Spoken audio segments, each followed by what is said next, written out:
No, not yet. Well, I mean, it takes like a You have to tell me when. yeah, what's it say, screen? All right, go ahead. Wow, welcome. Good evening, everybody, and welcome to the One Big Beautiful Bill webinar. My name is Nelda, and tonight I am going to introduce to you the man of the hour, the Mr. Hudson ROBILLARD. Now, let me tell you a little bit about Hudson. Hudson is a certified public accountant. He studied accounting at the Florida International University. When he earned his master's degree, Hudson started his public accounting career in 2003. He worked for 10 years at Morrison Brown, Argus, and Farah as financial auditor managing various complex financial projects. Keyword, complex. Performing due diligence, banking, mergers and acquisitions, etc. He has extensive experience in managing and guiding others to a common goal. He is a natural problem solver who is always thinking outside of the box. He is a multi-dimensional advisor with great tax insights. And we are going to get some insights tonight. We are happy to have you here in this webinar. And ladies and gentlemen, Mr. Hudson ROBILLARD. Yay! Thank you, Nelda, for this wonderful, wonderful introduction. I want to welcome everyone to our live webinar talking about the overview of the Big Beautiful Bill. We have quite a number of items that we want to go over, but before I do, let me just tell you a little bit about myself. Like Nelda said, I am Hudson ROBILLARD. I am a Florida certified public accountant. I here serve locally as a CPA for a number of small businesses that I work with as a member of the FI CPA. And I'm also a member with the AICPA, that is like the American Institute of Certified Public Accountants.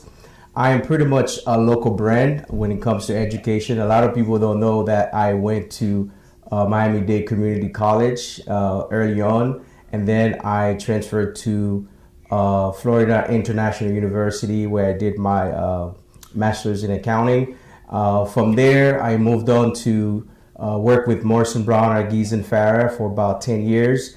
And after that, I opened Hudson ROBILLARD and Company, which is like a small CPA firm where I currently serve as a managing partner. Currently, I also work as an advisor with Lakai Realty. I'm like the mortgage, the real estate broker, and I also have a brokerage with Might As Well Mortgage, where we serve the community on a number of loan products and stuff. But tonight, it's about loan services that we offer. But before I get into that, we know we are trying to stream live on a number of different platforms. It's kind of like first time we're trying to do this. We have people on Zoom platform. We have people on Facebook platform. I'm going to just try to do a little test just to make sure everybody can hear me properly before we dive into the subject. First of all, for those of you who are on the Zoom platform, I just want you to there's a little link that says raise your hand. If you can hear me, just say raise your hand, click on that button. That I just make sure that every one of you connected. Perfect. Ember just said, yeah, I can hear you. Daphne said, yes, I can hear you. Okay, perfect. So practically everyone can hear me on that platform. So the way this is gonna work is this way. We are going to make sure as we go into the presentation, the webinar, that you can ask questions. If you participated on the Zoom webinar before, you are able to, there's a Q&A button that you can click on and then be able to ask questions from there. There is a raise your hand, just like you guys just did. If you have a questions, you can go and do it like that. And on the Q&A side, once you ask the questions, I'll be able to go back and answer you. I want to make sure that you are also seeing the slides that I'm going to share with you through the webinar.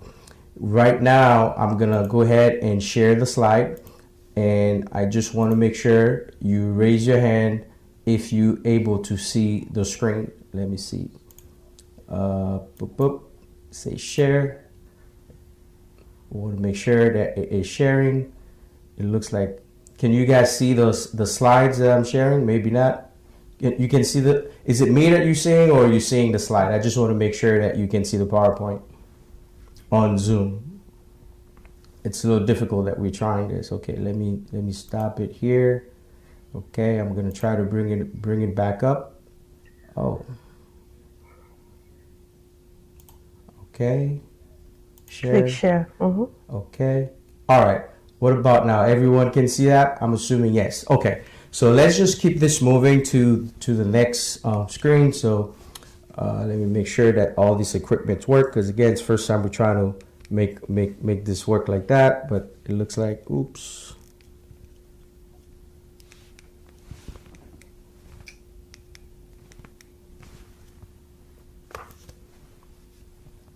This is not connecting.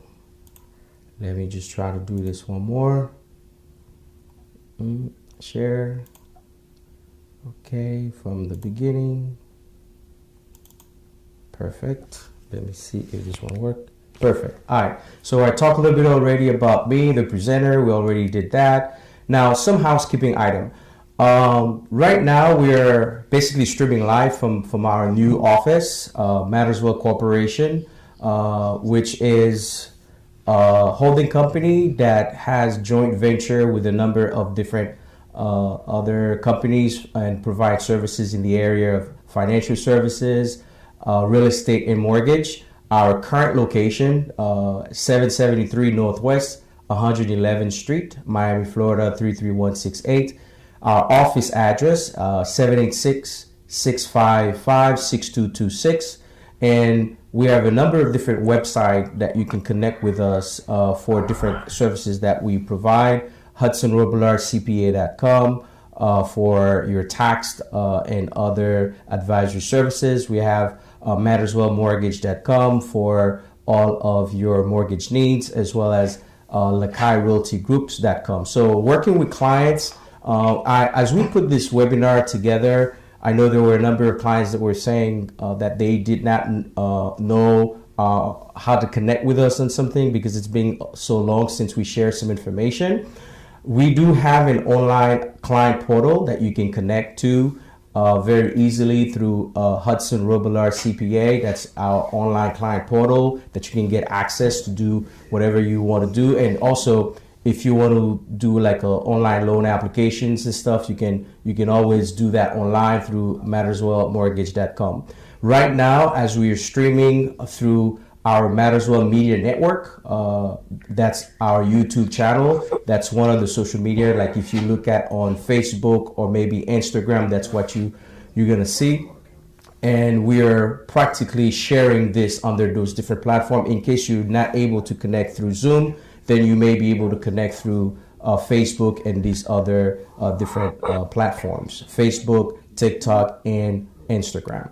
All right, so we do have a disclaimer before we go deep into that. So I'm passing that back to our moderator, Yes, we do. just to go through that for us. And so, as Mr. Robillard just said, we must read this disclaimer because we are showcasing and giving information via social platforms. So the disclaimer is, this presentation is intended for general, informational, and educational purposes only, does not constitute tax, legal, or accounting advice. The information presented is based on current federal and state tax law as of the date of this presentation and is subject to change. Tax outcomes depend on each taxpayer's facts, specific facts, and circumstances. No CPA, client, or advisor-client relationship is created by this presentation, and attendees should not rely on this information as a substitute for professional advice. Before taking any action based on the information discussed, you should consult with a qualified tax professional regarding your individual situation. Thank you, Nelda. Basically what we're saying is that as we're about to discuss a very, very important topic, the one big beautiful bill that has so many different layers and provisions to it that impact every fabric of our economy here, your circumstances and facts are going to be different. And I want to make sure if you hear we talked about a particular thing, to reach out to your tax advisor, that would be me directly, so that we can go into your particular situation and then give you the proper advice that would be required. That's pretty much all we are saying on that. Now, on the agenda today, usually when I do webinar, one of the things that I normally do, I tell people it's kind of like a 3 steps. I tell you what I'm going to tell you, then I tell you, and then I tell you what I've told you. That's sort of like when we go into the conclusion. So because we're talking about a bill that is currently law, meaning the law of the land, that is so massive, that has so many different aspects to it, I'm going to just tell you a little bit of all the different key provisions that are in there. But I'm going to try to stay at a high level because there is not really going to be enough time to go through everything. One of the very first thing I want you to understand is gain an understanding of the U.S. income tax framework, income and expense recognition under Internal Revenue Code section 61, 261, 162. I'm going to give you a little more detail on that because practically, I don't know what you think of taxes, what your mindset is about taxes, but generally speaking, there are about 2 sets of mindsets out there. There are some people who say, well, we should not pay any taxes at all, like a zero tax mentality. Like we do not want to pay any taxes, and then we are entitled to some sort of refund. To me, that's kind of like sort of like a strict mentality, like I normally said it.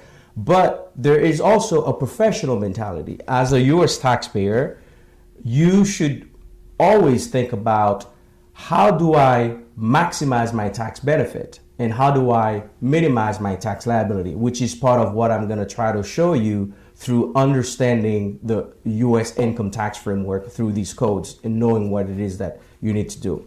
A review of the IRS updated taxpayer bills of rights. As a taxpayer, you do have a lot of rights, but oftentimes we like to talk about our rights, but not the responsibilities that comes along with it. So I'll talk to you a little bit about that because it is crucially important that you know what your rights are as a taxpayer. Then we'll dive into all of the major really changes that happens within the OB3, we call it, permanent extension of the Tax Cut and Jobs Act tax rate, which is very important. Higher standard deductions that are now permanent.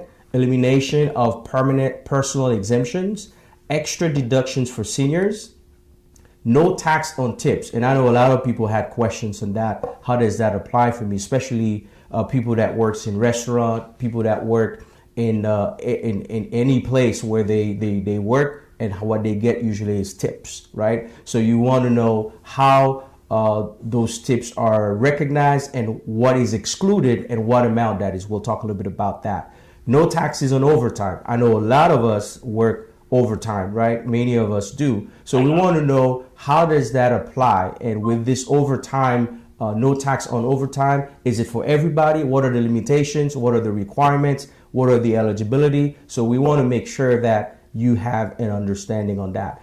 There's something called SALT, the state and local tax deduction, especially those of us that have sales tax, those of us that have property taxes.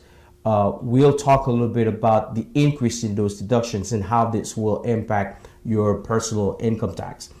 Child tax credit permanent increase. So we'll talk a little bit about that. Review of the earned income tax credit. Car loan interest deductions.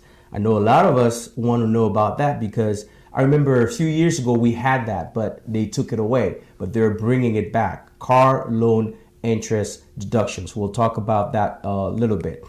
Trump's accounts. That's another one that is out there within the bill that's causing a lot of buzz, that's creating a lot of interest because people basically want to know a little more about these Trump's accounts. So I'm going to talk to you a little bit about it because I'm also interested about it very much.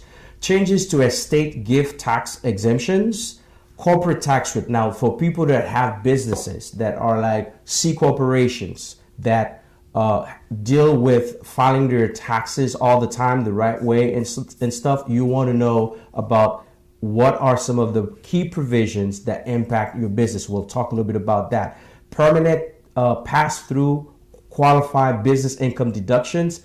To me, this is more like the standard deductions on the personal side, and a lot of small business owners should be very happy about the fact that this is something that becomes permanent. Expended bonus depreciation and so forth. This one is very, very important for small businesses, and I'll talk to you a little bit about that as well. Enhanced opportunity zone. Opportunity zone is something that was there from the 2017 Job Cut Tax Act, but we made some changes to it now, especially for realtors, especially for people that are like investors that like to invest in real estate and like to do those types of investment. They always worry about their capital gains. There are certain areas that are considered opportunity zones that we're going to talk a little bit about that would facilitate the transfer of those bases and possible step-up basis where you don't have to recognize gain at all. And I think that's a very good thing for those of us that are in the real estate business that are looking for investment opportunities. Residential credit, we'll talk a little bit about that. Technology and AI oversight, financial regulatory oversight, immigration and asylum. There are some new fees for those individuals that are going to be submitting some application. Medicaid and ACA subsidies, SNAP and food assistance, Pell Grant and student loans reform. I'm telling you, this is actually one of the area that a lot of students that are possibly watching this program right now that are going to have two different sets of options that they're going to need to deal from. So you definitely want to stay put until I get to that section where I'm going to get you some really good update on what's happening with the new options that you're going to have with your student loan. Again, new student loan repayment plans, health savings accounts, employer provided student loan repayment, Trump's accounts again with child saving plans on the employer side, employer provided child care tax credit. That's more for those employers that provide child care expense for their employees. The amount tends to be like very significant in there, so we'll talk a little bit about that. Paid family and medical leave. There are some changes to that to the extent of time to qualify for those family leave and how the employer can work with you on that.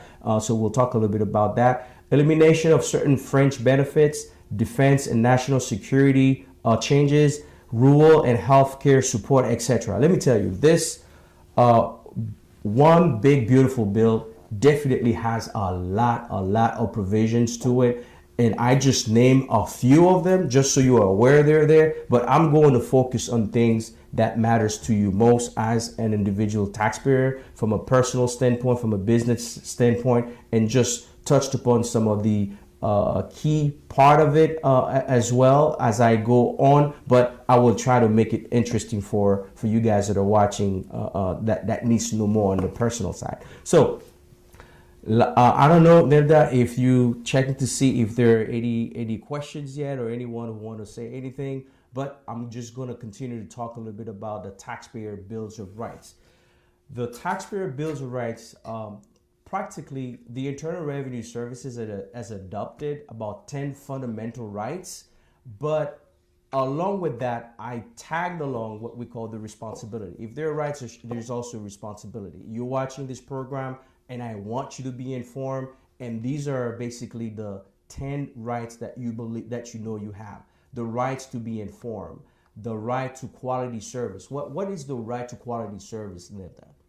The right to quality service. Taxpayers have the right to prompt, courteous, and professional assistance, and to speak with a supervisor if service is inadequate. Practically what we're saying is, if for any reason you have an issue with the Internal Revenue Service, don't feel like you cannot call them to ask questions, to follow up on your needs, because basically you have the right. And sometimes even if you call, the customer service may tell you that they're busy, or if you feel like they did not attend adequately to your need, you definitely can reach to talk to a supervisor, because you deserve to be heard. You have the right to quality service. What about the right to pay no more than the correct amount of tax? Ooh, that one is taxpayers have the right to pay only the amount of tax legally due, including interest and penalties. Aren't the penalties high anyways? Well, on the penalty side, that is something we'll talk a little bit more about. It really, on the responsibility side, you can always avoid penalties if you do what you're supposed to be doing on time, right? So if you do file your taxes on time and so on and so forth. So practically, I just wanted to brush upon those. We're not gonna stay much on those rights, but just so you know that you do have the right to privacy, the confidentiality, the right to retain representation. When you receive certain letters from IRS that you don't understand, that you need assistance with, feel free to reach out to someone, a CPA or an attorney, because you don't have to do this all alone for your representation. Right here at the office, we do provide IRS representation as well. Sometimes if you don't want to go in front of the agent by yourself, you feel free to reach out to our office, and we'll provide that representation for you to see what the matter is and how best we can expedite it and resolve it. On that note, as we go through this, one other thing that I like to tell people, even if you owe a certain amount where there's threats that they can, I mean, it's not just threat, it's part of the law per se, that they can, even your passport could be at risk if you owe over $50,000 or so. But don't hide from the IRS. Find a way to negotiate, because they have an offer and compromise process that you can basically participate in and be able to resolve your issues through some sort of a settlement. Why? At the same time, you have rights. Like I said earlier, you also have responsibilities. What are some of the responsibilities that we have with IRS? You have a responsibility to file accurate and timely tax return. You have a responsibility to pay tax owed by the due date. Now, by the due date, that is extremely important. Why? Because oftentimes, we think if we ask for an extension, by having the extension, that they're not going to charge us penalty or interest. Yeah, no, that's not the case. By the due date is when you're supposed to make the payment. If you don't make the payment, if you owe any amount, they're going to charge you a failure to pay, and it's going to accrue interest, it's going to accrue penalty. So you want to make sure you don't, you do everything in regard to that timely and adequately. Maintain adequate records, provide complete and truthful information. Always you have that responsibility there. Now, let's move on to income recognition. This deals with understanding the U.S. income tax framework. As a business owner watching this program, listening to this program, whenever you hear taxes really is about two things. What is my income and what are my expenses? Are my expenses greater than my income? Am I gonna owe any taxes? Now, it's important to understand the framework or IRS mindset or philosophy when it comes to income. IRS define income under Section 61 as, and listen to this, all income from whatever source it derives. So from IRS point of view, any and all income that you receive is subject to taxation unless specifically excluded by another provision in the tax code. So practically what they're saying is, this is the foundation rule for income recognition. It establishes that almost all income is taxable, including wages, interest, dividends, business income, and any other income from whatever source it derives, unless they tell you that it is not taxable. So as a taxpayer, as you're watching this program, one of the first things that I want you to get from the U.S. income tax framework is this: all income from whatever source that you get it is taxable or subject to taxation unless they're telling you in another part of the code, in another area of the code, that it is not taxable. Now, when it comes to expense, see the reverse psychology here.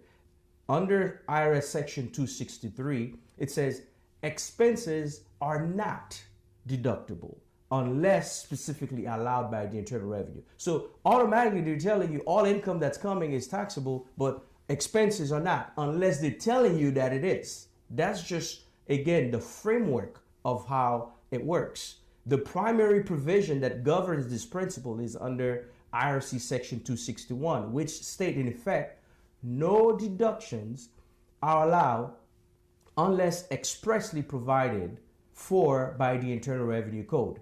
It serves as a general rule of non-deductibility. Again, expenses are not deductible unless there is a section within the Internal Revenue Code that says that it is. Now, let's go and look at a section that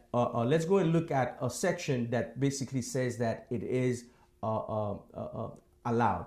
So when we look at section 162, section 162 basically tells you a lot of what the expenses that are actually acceptable deductions with IRS. So practically in this section, what I want you to understand is this: for all income that you're getting,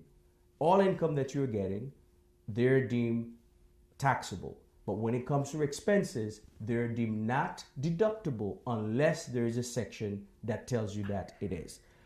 We're just going to move on to now talk about some of the permanent changes that affect the one big beautiful bill. One of the first thing that I want to talk to you about is the tax brackets, or changes within the categories of those percentages, right? Back in 2017, we had the Tax Cut and Jobs Act of 2017 that gives us a layer of about 7 categories or 7 brackets that every one of us need to take a minute to say, what tax bracket am I on? And in this section, I also want to talk to you about provision, because every year when we go to file our taxes, oftentimes we like, okay, am I gonna owe? Am I not gonna owe? I think when it comes to tax planning, one of the very first thing we need to understand as a taxpayer is, what is my tax bracket? When you identify what your tax bracket is, what that's gonna do is allow you to do, here's the keyword, provision. Provision and provision. Provision means what? If you are a taxpayer that is in the 10% tax bracket, the 12 or the 24% tax bracket, what you want to make sure of is that for every pay stub, for every paycheck from payroll, you want to make sure you are actually withholding the appropriate amount of tax from that pay stub, from that paycheck. That way you are in compliance with the tax rate that you are supposed to pay. It's sort of like the same thing when you go to the supermarket to purchase groceries or to do something, and then they tell you wherever you go to the cashier and they run the bill for you, 7% tax rate for sales tax. You pay that automatically, no questions asked. Nobody asks whether this is fair or not, because that's what you're supposed to pay. Well, this bill is basically telling you the same thing. Find out what tax rate that you fall in. Is it the 10% or the 12%? And these are permanent. And now another thing that you need to understand also within this next table is what income you're producing, based on which your tax rate is going to resolve. Meaning, if you look at how much money you expect to earn for the year, that will help you to determine what is the tax rate am I going to be under. Once you find out what tax rate you're going to be under, again, it doesn't matter. You just make sure you do the proper provision, because right now, the 10% that you're looking at is permanent. It's going to stay there for as long as it's there until they come back and change the rule or change the law. Those 7 categories that you're looking at, they're also framed based on filing status. If you're a single filer, if you're a married filer, head of household, or married filing separately, based on the income that you're going to expect to generate, you will basically figure out which tax rate am I under. For example, if you are a single filer generating under or up to $11,925, so you automatically know what? That your tax rate is no more than 10%, right? So if you are married filing jointly and you earning up to $23,850, then you know your tax rate is no more than 10%. But at the same token, if you are married filing jointly, be careful, know that. If you are married filing jointly, your tax rate is $28,850 up to $96,050, like you can see in the second line, then you already know your tax rate is 12%. So this is actually, whenever it comes to tax planning, this is actually one of the very first things that I want people to actually understand.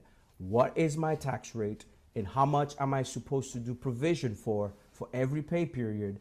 That way you make sure that you are allocating or provisioning for the proper amount. If you do that consistently for all of your pay stub, I promise you, by the end of the year, when it comes time to go file your taxes, you're not gonna have a worry about whether I owe or whether I'm gonna have to pay IRS a lot of money. Because the problem is, a lot of us don't do provision. A lot of us don't do any of those provisions. And this is one of the biggest issues that we actually have.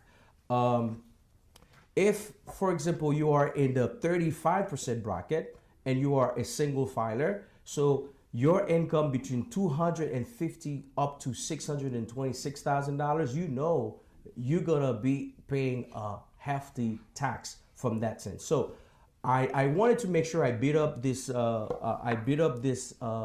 section very significantly, because practically this is a section I want to make sure all of us fully understand it before I move on to another sections to talk about it.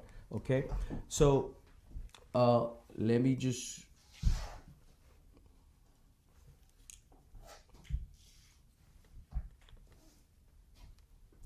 okay. The next section that I want to talk to you about is the higher standard deductions. Right now, when you look, when you go to do your taxes, you're gonna realize the standard deductions are permanent. We used to have standard deductions plus personal exemptions. The personal exemptions in the next slide is fully eliminated. No more personal exemptions, but standard deductions is a gift that basically IRS is giving us. This gift is to say, when you're gonna do your taxes, I know a lot of time people like to combine like the itemized expenses. You can still do that. You can still look into your mortgage interest, your property taxes, and any other personal expense or business expense that you have, charitable contributions that you do to your church. You can always do that. And then compare that with these standard deductions. I promise you, the standard deductions is way more than your personal itemized expense, and they've increased it. Now the standard deductions are higher and they're permanent. They're permanent. The only main change to that is that they're currently indexed for inflation. So by saying they're indexed for inflation, that means 2025, 2026, you're likely going to see that the amount change. But for this year, for single, married filing separately, you have $15,750 of standard deductions that you don't have to give any explanation for. That is automatic into your tax return as deductions from your gross income. That is amazing, right? For head of household, $23,625 that you have as a standard deductions that you don't have to explain anything for. It's just there for you. That's amazing. If you married filing jointly, you have $31,500 of standard deductions that you don't have to explain anything for. And when, again, you can still compare that with the itemized deductions that you want to gather and compare the two. The only thing is it's got to be the greater of. It cannot be both. It has to be one or the other, but it has to be the greater of. So I'm pretty sure a lot of us, it is estimated that over 80% of all filers are likely going to take the standard deductions of within low to moderate income, because technically they're not going to be able to beat up that unless you have high sales tax and high property tax. That may be another thing. Now, on top of that, there is like a cherry on top of the cake for those that are seniors, people that are like 65 or older. Not only do they have the base deductions, but the one big beautiful bill added something extra for them. Although temporary, they get an additional 6,000 bonus deductions. Starting 2025, it's going to end in 2028. Imagine a senior 65, if they have retirement income that exceeded a certain threshold, at least they're able to do a significant standard deduction. So they're going to have the base. For example, if you have a single filer that is 65 years and older, the base deductions are $15,750 plus another $2,000. That one came from the Tax Cut and Job Act of 2017. This one still stay there, plus this bonus that the one big beautiful bill provide. That's $6,000. So for a single filer, you can get up to $23,000 or $23,750 of standard deductions for seniors. That is okay for seniors. That's not for everybody. Computer went dark.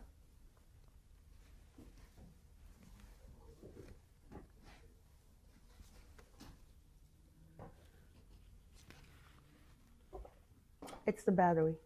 Yeah, but it's plugged. That may not be working because it's not charging. So I have to charge it somewhere else.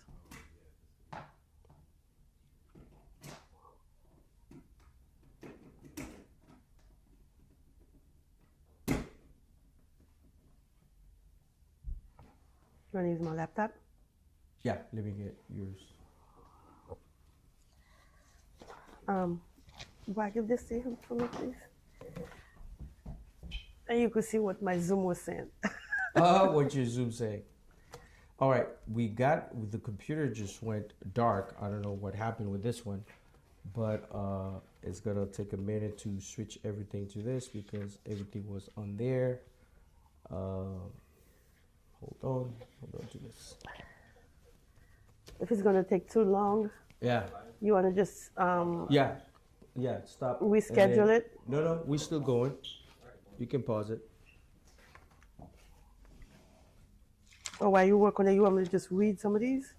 Yeah. Well, no, actually, I don't understand why this go off like that. Wow. Paz, you cut the